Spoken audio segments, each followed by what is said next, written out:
ದೇವರು ತನ್ನ ಯಾಜಕ ಸೇವೆಗೆ ಆರೋನನನ್ನೇ ಆರಿಸಿಕೊಂಡದ್ದು ಯಾಕೆ?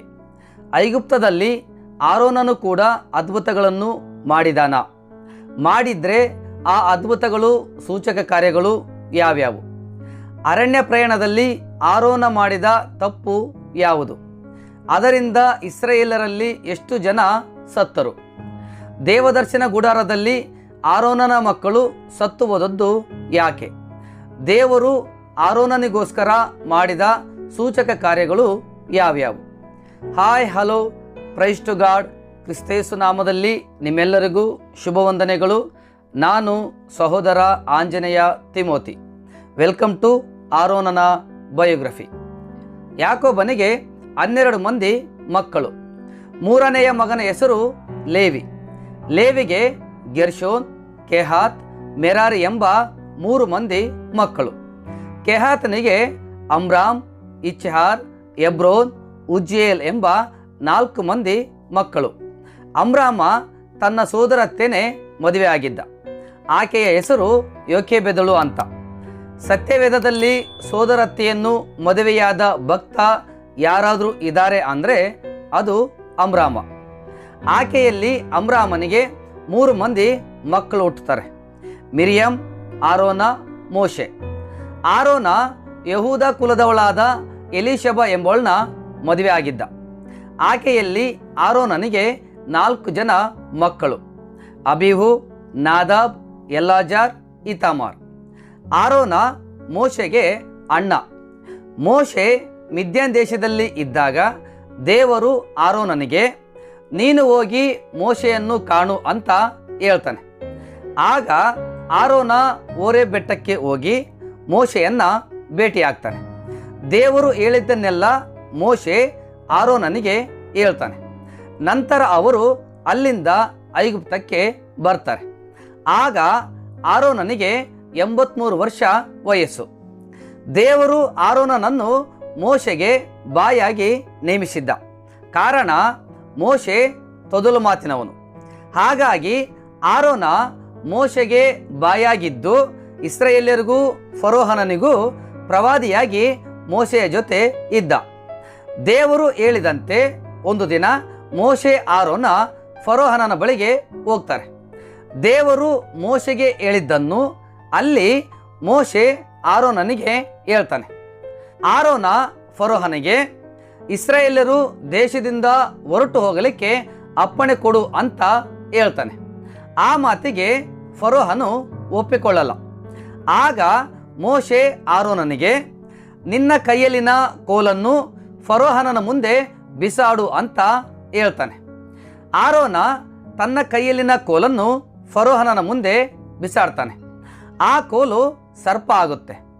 ಆಗ ಫರೋಹನನ ಆಸ್ಥಾನದಲ್ಲಿ ಇದ್ದ ಮಂತ್ರವಾದಿಗಳು, ಜೋಯಿಸರು ಕೂಡ ಅವರ ಕೈಯಲ್ಲಿನ ಕೋಲುಗಳನ್ನು ಬಿಸಾಡ್ತಾರೆ. ಅವು ಕೂಡ ಸರ್ಪಗಳಾಗ್ತವೆ. ಆಗ ಆರೋನನ ಕೋಲು ಆ ಸರ್ಪಗಳನ್ನು ನುಂಗಿಬಿಡುತ್ತೆ. ಇದು ಐಗುಪ್ತ ದೇಶದಲ್ಲಿ ಆರೋನನು ಮಾಡಿದ ಮೊಟ್ಟ ಮೊದಲನೆಯ ಅದ್ಭುತ. ಇವತ್ತಿನವರೆಗೂ ಕ್ರೈಸ್ತರಲ್ಲಿ ಅನೇಕರು ಐಗುಪ್ತದಲ್ಲಿ ಎಲ್ಲ ಅದ್ಭುತಗಳನ್ನು ಮೋಶೆನೇ ಮಾಡಿದ ಅಂತ ಅಂದುಕೊಂಡಿದ್ದಾರೆ. ಕ್ರೈಸ್ತರಾದವರು ಬೈಬಲ್ನ ಓದಬೇಕು. ಆಗ ಬೈಬಲ್ನಲ್ಲಿ ಏನೇನಿದೆ, ದೇವರು ಏನೇನು ಮಾಡಿದ, ದೇವರು ಯಾರ್ಯಾರ ಕೈಲಿ ಏನೇನು ಮಾಡಿಸಿದ, ಐಗುಪ್ತದಲ್ಲಿ ದೇವರೇ ಸ್ವತಃ ಎಷ್ಟು ಅದ್ಭುತಗಳನ್ನು ಮಾಡಿದ, ಮೋಶೆ ಎಷ್ಟು ಅದ್ಭುತಗಳನ್ನು ಮಾಡಿದ, ಆರೋನ ಎಷ್ಟು ಅದ್ಭುತಗಳನ್ನು ಮಾಡಿದ ಅಂತ ಗೊತ್ತಾಗುತ್ತೆ. ಎಲ್ಲದಕ್ಕಿಂತ ಮುಖ್ಯವಾಗಿ ನೀವು ದೇವರೊಂದಿಗೆ ಅನ್ಯೋನ್ಯವಾಗಿರ್ತೀರಿ. ನಿಮ್ಮ ಪ್ರಾರ್ಥನೆಗಳಿಗೆ ಉತ್ತರ ಬರುತ್ತೆ. ನೀವು ದೇವರಿಗೆ ಇನ್ನೂ ಹತ್ತಿರ ಆಗ್ತೀರ. ಆಗ ದೇವರ ವಾಕ್ಯನ ಯಾರೇ ಹೇಳಿದ್ರು ಅವರು ಹೇಳಿದ್ದು ಬೈಬಲ್ ಪ್ರಕಾರ ಇದೆಯಾ ಇಲ್ವಾ ಅಂತ ಕಂಡು ಹಿಡಿತೀರ. ನಿಮ್ಮ ಆತ್ಮನ ನೀವೇ ಜೋಪಾನವಾಗಿ ಕಾಪಾಡಿಕೊಳ್ತೀರ. ಕ್ರಿಸ್ತನ ರಹಸ್ಯ ಬರೋಣದಲ್ಲಿ ಎತ್ತಲ್ಪಡ್ತೀರ. ಆಮೇನ್. ಆರೋನ ಇನ್ನೂ ಎಷ್ಟು ಅದ್ಭುತಗಳನ್ನು ಮಾಡಿದ ಅಂತ ನೋಡ್ತಾ ಹೋಗೋಣ. ಮೋಶೆ ಆರೋನ ಫರೋಹನ ಸನ್ನಿಧಿಯಿಂದ ಹೊರಟು ಬಂದ ಮೇಲೆ ದೇವರು ಮೋಶೆಗೆ ನಾಳೆ ಬೆಳಿಗ್ಗೆ ಫರೋಹ ನದಿಗೆ ಹೋಗ್ತಾನಲ್ಲ, ಆ ಸಮಯಕ್ಕೆ ನೀನು ಕೂಡ ನದಿಗೆ ಹೋಗಿ ನಾನು ಹೇಳಿದಂತೆ ಮಾಡು ಅಂತ ಹೇಳ್ತಾನೆ. ದೇವರು ಹೇಳಿದಂತೆ ಮರುದಿನ ಬೆಳಿಗ್ಗೆ ಮೋಶೆ ಆರೋನನನ್ನು ಕರ್ಕೊಂಡು ನದಿ ತೀರಕ್ಕೆ ಹೋಗ್ತಾನೆ. ದೇವರು ಹೇಳಿದ್ದನ್ನು ಮೋಶೆ ಆರೋನನಿಗೆ ಹೇಳ್ತಾನೆ. ಆರೋನ ಫರೋಹನನಿಗೆ, ನನ್ನ ಜನರು ಅರಣ್ಯಕ್ಕೆ ಹೋಗಿ ನನ್ನನ್ನು ಆರಾಧಿಸುವಂತೆ ಅಪ್ಪಣೆ ಕೊಡು ಅಂತ ಯೆಹೋವ ದೇವರು ಹೇಳಿದ್ದನ್ನು ನಾವು ನಿನಗೆ ಹೇಳಿದೆವು, ಆದರೂ ಕೂಡ ನೀನು ಅದನ್ನು ಲಕ್ಷ್ಯಕ್ಕೆ ತಕ್ಕೊಳ್ಳಲಿಲ್ಲ ಅಂತ ಹೇಳ್ತಾನೆ. ಆಗ ಮೋಶೆ ಆರೋನನಿಗೆ, ನಿನ್ನ ಕೋಲನ್ನು ಐಗುಪ್ತದ ಮೇಲೆ ಚಾಚು ಅಂತ ಹೇಳ್ತಾನೆ. ಆರೋನ ತನ್ನ ಕೋಲನ್ನು ಐಗುಪ್ತದ ಮೇಲೆ ಚಾಚ್ತಾನೆ. ಆಗ ಐಗುಪ್ತದ ನದಿ, ಕೆರೆ, ಹೊಳೆ, ಕೊಳ, ಬಾವಿ, ಮನೆಯ ಪಾತ್ರೆಗಳಲ್ಲಿ ಇದ್ದ ನೀರೆಲ್ಲ ರಕ್ತ ಆಗುತ್ತೆ. ಇದು ಐಗುಪ್ತ ದೇಶದಲ್ಲಿ ಆರೋನನು ಮಾಡಿದ ಎರಡನೆಯ ಅದ್ಭುತ. ನಂತರ ಫರೋಹನನ ಜೋಯಿಸರು ಕೂಡ ಅದೇ ರೀತಿ ನೀರು ರಕ್ತವಾಗುವಂತೆ ಮಾಡ್ತಾರೆ.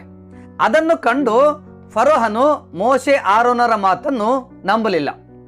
ಇದಾದ ಮೇಲೆ ದೇವರು ಮತ್ತೆ ಮೋಶೆ ಜೊತೆ ಮಾತಾಡಿ, ನೀನು ಫರೋಹನನ ಬಳಿಗೆ ಹೋಗಿ ನಾನು ಹೇಳಿದ ಹಾಗೆ ಹೇಳು, ಆದರೆ ಅವನು ಕೇಳಲ್ಲ, ನಂತರ ನಾನು ಹೇಳಿದಂತೆ ಮಾಡು ಅಂತ ಹೇಳ್ತಾನೆ. ಮೋಶೆ ಆರೋನನನ್ನು ಕರ್ಕೊಂಡು ಫರೋಹನನ ಬಳಿಗೆ ಹೋಗ್ತಾನೆ. ದೇವರು ಹೇಳಿದ್ದನ್ನು ಮೋಶೆ ಆರೋನನಿಗೆ ಹೇಳ್ತಾನೆ. ಆರೋನ ಫರೋಹನನಿಗೆ, ಯೆಹೋವನನ್ನು ಆರಾಧಿಸುವುದಕ್ಕೆ ಜನರಿಗೆ ಅಪ್ಪಣೆ ಕೊಡು, ಇಲ್ಲ ಅಂದರೆ ದೇವರು ದೇಶದ ತುಂಬ ಕಪ್ಪೆಗಳನ್ನು ಬರಮಾಡಿ ಉಪದ್ರವ ಪಡಿಸ್ತಾನೆ ನೋಡು ಅಂತ ಹೇಳ್ತಾನೆ. ಆ ಮಾತಿಗೆ ಫರೋಹ ಭಯಪಡಲಿಲ್ಲ. ಆಗ ಮೋಶೆ ಆರೋನನಿಗೆ, ನಿನ್ನ ಕೋಲನ್ನು ಕೆರೆ, ಕಾಲುವೆ, ಹೊಳೆಗಳ ಮೇಲೆ ಚಾಚು ಅಂತ ಹೇಳ್ತಾನೆ. ಆರೋನ ತನ್ನ ಕೋಲನ್ನು ಐಗುಪ್ತದ ಮೇಲೆ ಚಾಚ್ತಾನೆ. ಆಗ ಕಪ್ಪೆಗಳು ಬಂದು ದೇಶದಲ್ಲೆಲ್ಲ ತುಂಬಿಕೊಳ್ತವೆ. ಇದು ಐಗುಪ್ತ ದೇಶದಲ್ಲಿ ಆರೋನನು ಮಾಡಿದ ಮೂರನೆಯ ಅದ್ಭುತ. ಫರೋಹನನ ಜೋಯಿಸರು ಕೂಡ ಅದೇ ಥರ ಮಾಡ್ತಾರೆ. ಹಾಗಾಗಿ ಫರೋಹನು ಮೋಶೆ ಆರೋನರ ಮಾತನ್ನು ಕೇಳಲಿಲ್ಲ. ಇದನ್ನೆಲ್ಲ ನೋಡಿದ ದೇವರು ಮೋಶೆಗೆ, ನೀನು ಆರೋನನಿಗೆ ತನ್ನ ಕೈಯಲ್ಲಿದ್ದ ಕೋಲಿನಿಂದ ನೆಲದ ಧೂಳನ್ನು ಒಡೆಯಲು ಹೇಳು ಅಂತ ಹೇಳ್ತಾನೆ. ಮೋಶೆ ಅದೇ ರೀತಿ ಆರೋನನಿಗೆ ಹೇಳ್ತಾನೆ. ಆರೋನ ತನ್ನ ಕೈಯಲ್ಲಿನ ಕೋಲಿನಿಂದ ಧೂಳನ್ನು ಒಡಿತಾನೆ. ಆಗ ಐಗುಪ್ತ ದೇಶದ ಧೂಳೆಲ್ಲ ಏನುಗಳಾಗ್ತವೆ. ಆ ಏನುಗಳು ಎಲ್ಲ ಮನುಷ್ಯರ ಮೇಲೆ, ಪಶುಗಳ ಮೇಲೆ ಹರಡಿಕೊಳ್ತವೆ. ಇದು ಐಗುಪ್ತ ದೇಶದಲ್ಲಿ ಆರೋನನು ಮಾಡಿದ ನಾಲ್ಕನೆಯ ಅದ್ಭುತ. ಐಗುಪ್ತದ ಜೋಯಿಸರು ಕೂಡ ಅದೇ ರೀತಿ ಮಾಡಲಿಕ್ಕೆ ಹೋದ್ರು, ಆದರೆ ಅವರಿಂದ ಆಗಲಿಲ್ಲ. ಆಗ ಅವರು ಫರೋಹನನ ಬಳಿಗೆ ಬಂದು, ಇದು ದೇವರ ಕೆಲಸವೇ ಅಂತ ಹೇಳ್ತಾರೆ. ಆದರೂ ಕೂಡ ಫರೋಹ ತನ್ನ ಮೊಂಡುತನನ ಬಿಡಲಿಲ್ಲ. ನಂತರ ದೇವರು ಐಗುಪ್ತದವರಿಗೆ ವ್ಯಾಧಿ ಉಂಟು ಮಾಡ್ತಾನೆ. ಆಮೇಲೆ ಮೋಶೆ 4 ಅದ್ಭುತಗಳನ್ನು ಮಾಡ್ತಾನೆ. ಅದಾದ ಮೇಲೆ ದೇವರು ಐಗುಪ್ತ್ಯರ ಚೊಚ್ಚಲ ಮಕ್ಕಳನ್ನೆಲ್ಲ ಸಾಯಿಸ್ತಾನೆ. ಆಗ ಫರೋಹ ಇಸ್ರಾಯೇಲರನ್ನು ಐಗುಪ್ತ ದೇಶದಿಂದ ಕಳಿಸಿಕೊಡ್ತಾನೆ. ಮೋಶೆ ಇಸ್ರಾಯೇಲರನ್ನು ಕರಕೊಂಡು ಕೆಂಪು ಸಮುದ್ರ ದಾಟಿ ಸೀನಾಯಿ ಬೆಟ್ಟಕ್ಕೆ ಬಂದು ಅಲ್ಲಿ ಗುಡಾರ ಹಾಕಿಕೊಳ್ತಾರೆ. ಅಲ್ಲಿ ದೇವರು ಮೋಶೆನ ಕರೀತಾನೆ. ಮೋಶೆ ಸೀನಾಯಿ ಬೆಟ್ಟ ಹತ್ತಿ ದೇವರ ಬಳಿಗೆ ಹೋಗ್ತಾನೆ. ಕೆಲವು ದಿನಗಳಾದ ಮೇಲೆ ಇಸ್ರಾಯೇಲರು ಆರೋನನ ಹತ್ರ ಬಂದು, ನಮ್ಮನ್ನು ಕರಕೊಂಡು ಬಂದ ಮೋಶೆ ಏನಾದನೋ ಗೊತ್ತಿಲ್ಲ, ನೀನು ನಮಗೆ ದೇವರುಗಳನ್ನು ಮಾಡಿಕೊಡು ಅಂತ ಬಲವಂತ ಮಾಡ್ತಾರೆ. ಆರೋನ ಬಂಗಾರದಿಂದ ಒಂದು ಬಸವನನ್ನು ಮಾಡಿಸ್ತಾನೆ. ಸತ್ಯವೇದದಲ್ಲಿ ಇಸ್ರಾಯೇಲರಲ್ಲೇ ಬಂಗಾರದ ಬಸವನನ್ನು ಮಾಡಿಸಿದ ಮೊಟ್ಟ ಮೊದಲನೆಯ ಭಕ್ತ ಆರೋನ. ಮೋಶೆ ದೇವರ ಬಳಿ ಇದ್ದಾನೆ, ದೇವರ ಮಾತನ್ನು ಕೇಳ್ತಾ ಇದ್ದಾನೆ. ಹಾಗಾಗಿ ಮೋಶೆ ದೇವರು ಹೇಳಿದ್ದನ್ನು ಮಾಡೋಕೆ ಸಿದ್ಧ ಆಗ್ತಾ ಇದ್ದಾನೆ. ಆದರೆ ಆರೋನ ಜನರ ಮಧ್ಯದಲ್ಲಿ ಇದ್ದಾನೆ, ಜನರ ಮಾತಿನಂತೆ ಮಾಡ್ತಾನೆ. ಆರೋನನಿಗೆ ದೇವರ ಅನುಭವ ಇತ್ತು. ದೇವರ ಶಕ್ತಿಯ ಅನುಗ್ರಹದಿಂದ ತಾನೇ ತನ್ನ ಕೈಯಿಂದ 4 ಅದ್ಭುತಗಳನ್ನು ಮಾಡಿದ್ದ. ಆದರೂ ಕೂಡ ಜನರ ಮಾತಿನಂತೆ ಬಸವ ಮೂರ್ತಿಯನ್ನು ಮಾಡಿಸಿದ. ಅಂದರೆ ನಾವು ಯಾರ ಜೊತೆ ಹೆಚ್ಚು ಅನ್ಯೋನ್ಯತೆಯಲ್ಲಿ ಇರ್ತೀವೋ ಅವರ ಮಾತನ್ನೇ ಕೇಳ್ತೀವಿ, ಅವರ ಮಾರ್ಗದರ್ಶನದಲ್ಲೇ ನಡಿತೀವಿ ಅನ್ನೋದಕ್ಕೆ ಇದೇ ಉದಾಹರಣೆ. ತನ್ನನ್ನು ಬಲವಂತ ಮಾಡಿದವರಿಗೆ ಆರೋನ ಬಂಗಾರದ ಬಸವನನ್ನು ಮಾಡಿಸಿಕೊಟ್ಟು ನಾಳೆ ಯೆಹೋವನಿಗೆ ಉತ್ಸವವಾಗಬೇಕು ಅಂತ ಪ್ರಕಟಿಸ್ತಾನೆ. ಆದರೆ ಇಸ್ರಾಯೇಲ್ಯರು ಆ ಬಸವ ಮೂರ್ತಿಯನ್ನು ನೋಡಿ ಇದು ನಮ್ಮನ್ನು ಐಗುಪ್ತ ದೇಶದಿಂದ ಕರೆತಂದ ದೇವರು ಅಂತ ಹೇಳ್ತಾರೆ. ಮರುದಿನ ಬೆಳಿಗ್ಗೆ ಇಸ್ರಾಯೇಲ್ಯರು ಬಂಗಾರದ ಬಸವನಿಗೆ ಯಜ್ಞ ಮಾಡಿ ಅದಕ್ಕೆ ಅಡ್ಡ ಬಿದ್ದು ಹಬ್ಬ ಮಾಡ್ತಾರೆ. ಆಗ ದೇವರು ಮೋಶೆಗೆ ನಿನ್ನ ಜನರು ಕೆಟ್ಟು ಹೋದರು, ಬೇಗನೆ ಇಳಿದು ಹೋಗು ಅಂತ ಹೇಳ್ತಾನೆ. ಮೋಶೆ ಬೆಟ್ಟದಿಂದ ಇಳಿದು ಬರುವಾಗ ಇಸ್ರಾಯೇಲ್ಯರು ಆ ಬಸವ ಮೂರ್ತಿಯ ಮುಂದೆ ಕುಣಿಯೋದನ್ನು ನೋಡಿ ದೇವರು ಕೊಟ್ಟ ಆಜ್ಞಾಶಾಸನಗಳನ್ನು ಕೆಳಕ್ಕೆ ಬಿಸಾಡ್ತಾನೆ. ನಂತರ ಆ ಬಸವನನ್ನು ಬೆಂಕಿಯಿಂದ ಸುಟ್ಟು ಅದನ್ನು ನೀರಿನಲ್ಲಿ ಕಲಿಸಿ ಇಸ್ರಾಯೇಲ್ಯರಿಗೆ ಕುಡಿಸ್ತಾನೆ. ಆಮೇಲೆ ಆರೋನನನ್ನು ಕರೆದು ನೀನು ಈ ಜನರ ಕೈಯಿಂದ ಇಂಥ ಅಪರಾಧವನ್ನು ಮಾಡಿಸಿದ್ದೇಕೆ ಅಂತ ಕೇಳ್ತಾನೆ. ಅದಕ್ಕೆ ಆರೋನ ಇವರ ಸ್ವಭಾವ ಎಂಥದ್ದು ಅಂತ ನಿಮಗೂ ಗೊತ್ತು. ಇವರು ನನ್ನ ಹತ್ರ ಬಂದು ಬೆಟ್ಟಕ್ಕೆ ಏರಿ ಹೋದ ಮೋಶೆ ಏನಾದನೋ ಗೊತ್ತಿಲ್ಲ, ನಮ್ಮ ಮುಂದೆ ಹೋಗುವುದಕ್ಕೆ ದೇವರುಗಳನ್ನು ಮಾಡಿಕೊಡು ಅಂತ ಹಠ ಹಿಡಿದ್ರು. ಆಗ ನಾನು ನಿಮ್ಮ ಒಡವೆಗಳನ್ನು ತಂದು ಕೊಡಿರಿ ಅಂದೆ. ಅವರು ತಂದು ಕೊಟ್ಟರು. ಅದನ್ನು ಬೆಂಕಿಯಲ್ಲಿ ಹಾಕಿ ಬಸವನ ಆಕಾರವನ್ನು ಮಾಡಿಸಿಕೊಟ್ಟೆ ಅಂತ ಹೇಳ್ತಾನೆ. ಇದು ಅರಣ್ಯ ಪ್ರಯಾಣದಲ್ಲಿ ಆರೋನನು ಮಾಡಿದ ಅತಿ ದೊಡ್ಡ ತಪ್ಪು. ಆರೋನನ ಈ ತಪ್ಪಿನಿಂದ 3,000 ಮಂದಿ ಸತ್ತು ಹೋಗ್ತಾರೆ. ನಂತರ ಮೋಶೆ ಆರೋನನಿಗಾಗಿ ದೇವರಿಗೆ ಪ್ರಾರ್ಥನೆ ಮಾಡ್ತಾನೆ. ಆಗ ದೇವರು ಆರೋನನನ್ನು ಕ್ಷಮಿಸ್ತಾನೆ. ಇದಾದ ಮೇಲೆ ಮೋಶೆ ದೇವರು ಹೇಳಿದಂತೆ ದೇವದರ್ಶನ ಗುಡಾರವನ್ನು ಅದರ ಎಲ್ಲ ಸಾಮಾನುಗಳನ್ನು ಅಂದರೆ ಮಂಜೂಷ, ಮೇಜು, ಧೂಪವೇದಿ, ದೀಪವೇದಿ, ಯಜ್ಞವೇದಿ ಇವುಗಳನ್ನು ಮಾಡಿಸ್ತಾನೆ. ಐಗುಪ್ತ ದೇಶ ಬಿಟ್ಟು ಬಂದ 2ನೇ ವರ್ಷದ 1ನೇ ತಿಂಗಳಿನ 1ನೇ ದಿನದಲ್ಲಿ ಅಂದರೆ ಕ್ರಿಸ್ತಪೂರ್ವ 1546ನೇ ವರ್ಷದ ಚೈತ್ರ ಮಾಸದ 1ನೇ ದಿನದಲ್ಲಿ ಮೋಶೆ ದೇವದರ್ಶನ ಗುಡಾರವನ್ನು ಎತ್ತಿ ನಿಲ್ಲಿಸ್ತಾನೆ. ಗುಡಾರ ಎತ್ತಿ ನಿಲ್ಲಿಸಿದ ಮೇಲೆ ಮೋಶೆ ಆರೋನನನ್ನು ಅವನ ಮಕ್ಕಳನ್ನು ಯಾಜಕರನ್ನಾಗಿ ಅಭಿಷೇಕಿಸ್ತಾನೆ. ಧರ್ಮಶಾಸ್ತ್ರ ಬಂದ ನಂತರ ಸತ್ಯವೇದದಲ್ಲಿ ಮೊಟ್ಟ ಮೊದಲನೆಯ ಮಹಾಯಾಜಕ ಆರೋನ. ದೇವರು ತನ್ನ ಯಾಜಕ ಸೇವೆಗೆ ಆರೋನನ ವಂಶದವರನ್ನೇ ಯಾಕೆ ಆರಿಸಿಕೊಂಡ? ಅನೇಕರಿಗೆ ಈ ಪ್ರಶ್ನೆ ಇದೆ, ನನಗೂ ಇತ್ತು. ಬೈಬಲ್ನ ಧ್ಯಾನ ಮಾಡ್ತಾ ಇದ್ದಾಗ ಕೆಲವು ಪಾಯಿಂಟ್ಗಳು ನನಗೆ ಸಿಕ್ಕುವು. ಪಾಯಿಂಟ್ ನಂಬರ್ 1, ಯಾಕೋಬನ ವಂಶದವರಲ್ಲಿ ಅವರನ್ನು ವಿಭಾಗಿಸುವೆನು, ಇಸ್ರಾಯೇಲರಲ್ಲಿ ಅವರನ್ನು ಚದುರಿಸುವೆನು ಅಂತ ದೇವರು ಯಾಕೋಬನ ಬಾಯಿಂದ ಲೇವಿ ವಂಶದವರಿಗೆ ಕಾಲಜ್ಞಾನ ಪ್ರವಾದನೆ ಹೇಳಿಸಿದ್ದ. ಪಾಯಿಂಟ್ ನಂಬರ್ 2, ಇಸ್ರಾಯೇಲರಲ್ಲಿ ಚೊಚ್ಚಲಾದದ್ದೆಲ್ಲ ದೇವರದು.